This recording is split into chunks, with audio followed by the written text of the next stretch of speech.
जय श्री गणेश।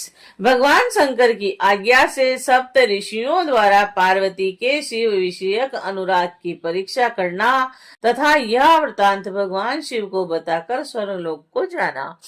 नारद जी बोले, हे ब्राह्मण, उन ब्रह्मा विष्णु आदि देवता तथा सभी मुनियों के प्रेम पूर्वक चले जाने पर फिर क्या हुआ? हे तात, शिव ने क्या किया और फिर कितने समय बाद तथा किस प्रकार वर देने के लिए आए और बताइए और प्रीति प्रदान कीजिए। ब्रह्मा जी बोले, उन ब्राह्मण आदि देवताओं के अपने अपने आश्रम को चले जाने पर पार्वती की तपस्या की परीक्षा करने के लिए शिव जी समाधिस्थ हो गए। उन्होंने अपने आत्मा से ही परमात्मा में प्रातः पर निर्विग्रह आत्म स्थित ज्योति को धारण कर विचार किया। वस्तुतः वह शिव ही भगवान ईश्वर, वृषभ ध्वज, अविज्ञात गति और जगत सृष्टा हर एवं परमेश्वर है।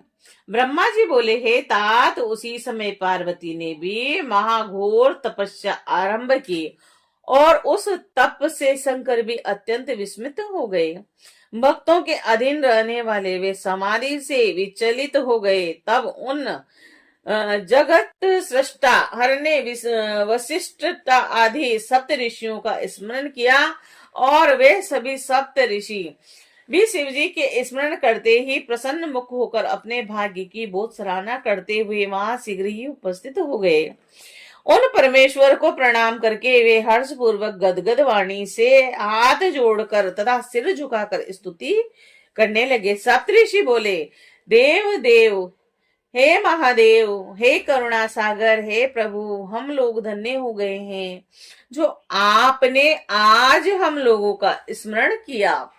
हे नाथ, आपने किस लिए स्मरण किया? हम लोगों को आज्ञा दीजिए। हे स्वामीन, अपने दास के समान ही हम लोगों पर कृपा कीजिए। आपको प्रणाम।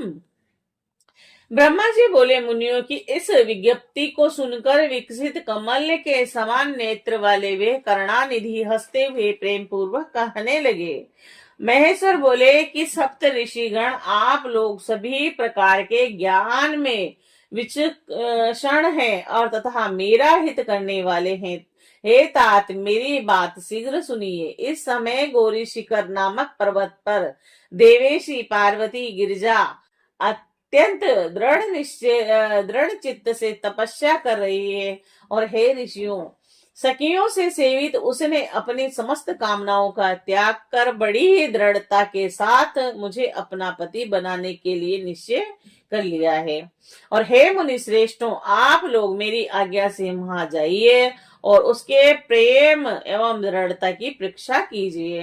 हे सुव्रतों, मेरी आज्ञा है कि आप लोग सब उससे सर्वथा छल युक्त वचन कहिए, जिसमें संशय नहीं कीजिए।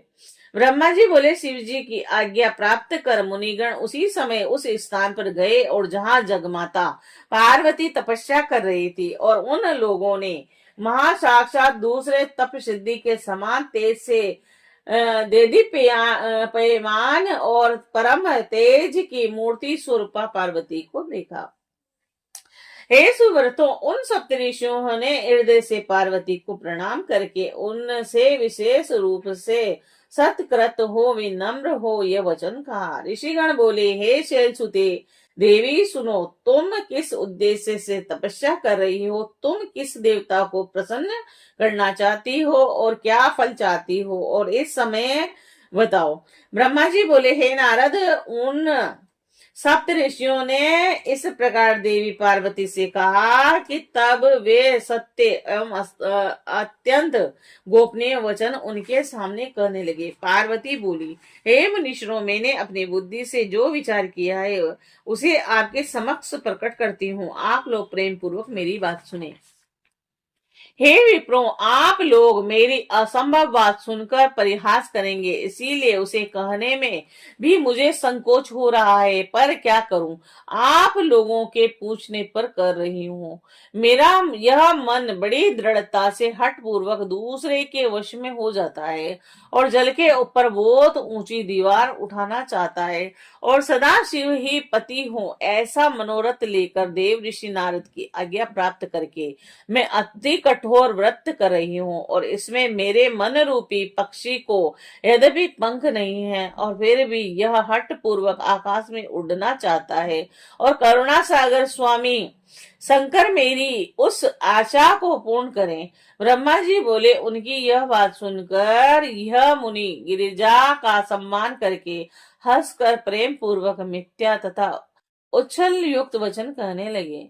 ऋषिगण बोले, हे पर्वतराज पुत्री, बुद्धिमती होकर भी तुमने व्यर्थ ही अपने को पंडित मानने वाले तथा क्रूर चित्त वाले उस देव ऋषि नारद का चरित्र नहीं जाना है। वह नारद तो मिथ्यावादी और दूसरे के चित्त को बुलवावे में डालने वाला है और उसकी बात सुनने से सर्वथा हानि ही होती है। और उस नारद के संबंध में एक सुंदर इतिहास हम लोग कह रहे हैं, उसको तुम उत्तम बुद्धि से सुनो और प्रेम पूर्वक उसे अपने हृदय में धारण करो।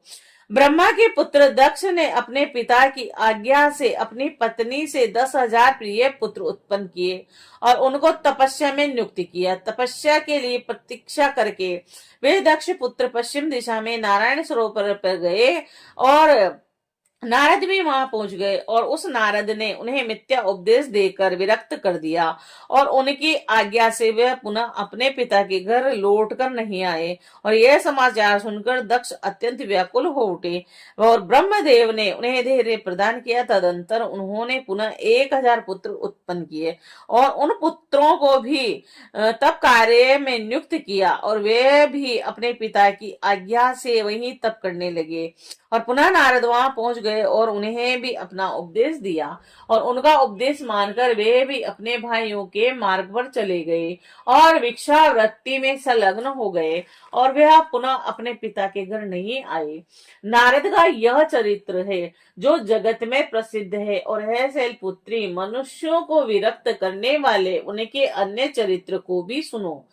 पूर्व समय में एक विद्याधर था जो चित्रकेतु नाम का राजा हुआ था और उसको भी इसी नारद ने उपदेश देकर उसका घर सुना कर दिया। प्रहलाद को उपदेश देकर हिरण्याकश्यप उसे नाना प्रकार के दुख दिलवाए और इस प्रकार वह उल्टा उपदेश देकर दूसरों की बुद्धि फेर देता है। और इस नारद ने कानों को प्रिय लगने वाली अपनी विद्या जिन जिन लोगों को सुनाई वे शीघ्र ही प्राय अपना घर छोड़कर भिक्षा मांगने लगे। हे नारद, यद्यपि देखने में बड़े सज्जन लगते हैं किंतु उनका मन मलिन है और हम लोग उनके साथ रहने के कारण उनका चरित्र विशेष रूप से जानते हैं। बुगले के श्वेत वर्ण शरीर को देखकर सब लोग उसे साधु कहते हैं, फिर भी क्या वह मछली नहीं खाता? साथ में रहने वाला ही साथ रहने वालों का वास्तविक चरित्र जानता है। तुम तो परम बुद्धिमती हो, फिर कैसे उनके उपदेश में फंसकर मूर्खों की तरह कठिन तपस्या में लग गई? ए बोले, हे परम दुख की बात है कि तुम जिसे अपना पति बनाने के लिए इतना कठोर तप कर रही हो वह कामदेव का शत्रु है। वह उदासीन तथा निर्विकार है। वह अमंगल वेश धारण करने वाला शिव निर्लज है। उसके घर का तथा कुल का आज तक किसी को पता नहीं है और वह कुवैसी भूत एवं प्रेत आदि का साथ करने वाला और त्रिशूल धारण करने वाला और नग्न रहने वाला है। उस द्रुत नारद ने अपनी माया से तुम्हारे ज्ञान को नष्ट करके बड़ी युक्ति से तुम्हें मोहित कर दिया है और तुमसे तपस्या करवाई और ऐसे वर को प्राप्त कर तुम्हें क्या सुख मिलेगा? हे देवेशी, हे पार्वती, तुम ही विचार करो। मूढ़ शिव ने सद्बुद्धि से दक्ष कन्या सती से पहले विवाह कर कुछ दिन भी उसका निर्वाह नहीं किया और सती को ही दोष लगाकर उसका स्वयं त्याग कर दिया और वे तो अपने कल और अशोक स्वरूप का ध्यान करते हुए दुखी होकर रमण करते रहे, और वे तो अकेले पर निर्वाण असंग तथा अद्वैत है। हे देवी, उनके साथ स्त्री का निर्वाह किस प्रकार संभव होगा? अब भी तुम हमारी बात मानकर घर चली जाओ और अपनी दुर्बुद्धि का त्याग कर दो। हे महाभागे, ऐसा करने से तुम्हारा कल्याण होगा। तुम्हारे योग्य वर विष्णु है और सभी सद्गुणों से संपन्न वे प्रभु वैकुंठ में निवास करने वाले लक्ष्मी के इस और नाना प्रकार की क्रीड़ाओं में कुशल हैं। हम लोग तुम्हारा विवाह उन विष्णु से कराएंगे। वह विवाह सब प्रकार के सुखों को देने वाले हैं। हे पार्वती, तुम जिस प्रकार के हट का परित्याग करो और इस प्रकार के हट का परित्याग करो और सुखी हो जाओ। ब्रह्मा जी बोले, इस वचन को सुनकर जगदम्बा पार्वती हंसकर उन ज्ञान विशारद मुनियों से पुनः कहने लगी। पार्वती बोली, इस वचन को सुनकर जगदम्बा पार्वती हंसकर उन ज्ञान विशारद मुनियों से पुनः कहने लगी। पार्वती बोली कि हे मुनिगण, आप लोग यद्यपि अपने विचार से सत्य कह रहे हैं, किंतु हे द्विजो, मेरा हट नहीं छूटेगा। पर्वत से उत्पन्न होने के कारण मेरे इस शरीर में काठिन्य एवं हट का होना स्वाभाविक है, और ऐसा अपनी बुद्धि से विचार कर हे ब्राह्मणों, मुझे तपस्या से मना मत कीजिए। मेरे लिए नारद जी का वचन सर्वथा हितकर है, मैं उनका परित्याग कदापि नहीं करूंगी। वेद वेता विद्वान कहते हैं कि गुरु का वचन कल्याणकारी होता है, और जिन लोगों ने बुद्धि से यह निश्चय किया है कि गुरु के वचन सर्वदा सत्य है, उनको इस लोक तथा परलोक में सदैव सुख प्राप्त होता है और उन्हें कभी दुख होता ही नहीं है।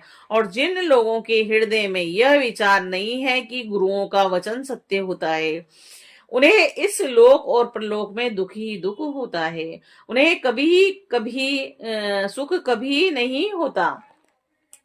हे ब्राह्मणों, गुरु के वचन का किसी प्रकार त्याग नहीं करना चाहिए, चाहे घर बसे अथवा उजड़े। यह हट मुझे सदा सुख देने वाला है। हे मुनि उत्तमो, आप लोगों ने जो वचन कहा है उस विषय में मैं संक्षेप में अपना विचार प्रकट कर रही हूँ। आप लोगों ने जो विष्णु की सर्वगुण संपन्न वैकुंठ में विहार करने वाला तथा सदा शिव को निर्गुण तथा निर्विकार कहा है, वह सत्य ही है। इसका कारण मैं आप लोगों को बताती हूँ। शिव परब्रह्म एवं विकार रहित है, और वे भक्तों के लिए ही शरीर धारण करते हैं। वे प्रभु कभी भी सांसारिक प्रभुता इच्छा दिखाने की इच्छा नहीं करते। अतः परमानंद शंभु अवधूत स्वरूप हैं, परमहंसों की प्रिय गति धारण करते हैं। माया में लिप्त रहने वालों को ही भूषण आदि में अभिरुचि होती है। ब्रह्मा को किसी प्रकार की कोई अभिरुचि नहीं होती। वे सदा शिव प्रभु निर्गुण अज माया रहित अलक्ष्य गति एवं विराट हैं।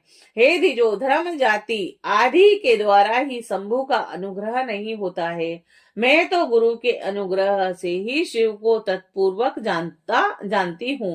हे ब्राह्मणों, यदि शंकर मेरे साथ विवाह नहीं करेंगे तो मैं सर्वदा अविवाहित रहूंगी, और यह मैं सत्य कहती हूँ। चाहे सूर्य पश्चिम दिशा में उदय हो, सुमेरु चलायमान हो जाए, अग्नि शीतल हो जाए, पर्वत पर कमल खिलने लगे, किंतु मेरा हट नहीं डिगेगा, यह मैं सत्य कहती हूँ।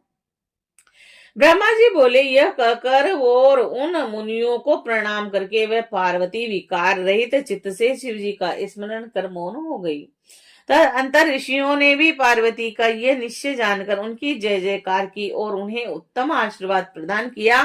और हे मुने, शिवा की परीक्षा करने वाले वह मुनिगण उन देवी को प्रणाम कर प्रसन्नचित्त होकर शीघ्र ही शिव स्थान को चले गए, और वे लोग वहां जाकर शिव को प्रणाम करके उस वृतांत का निवेदन कर उनकी आज्ञा प्राप्त करके आदर पूर्वक स्वर्ग लोक को चले गए। श्री शिवाय नमस्तु। श्री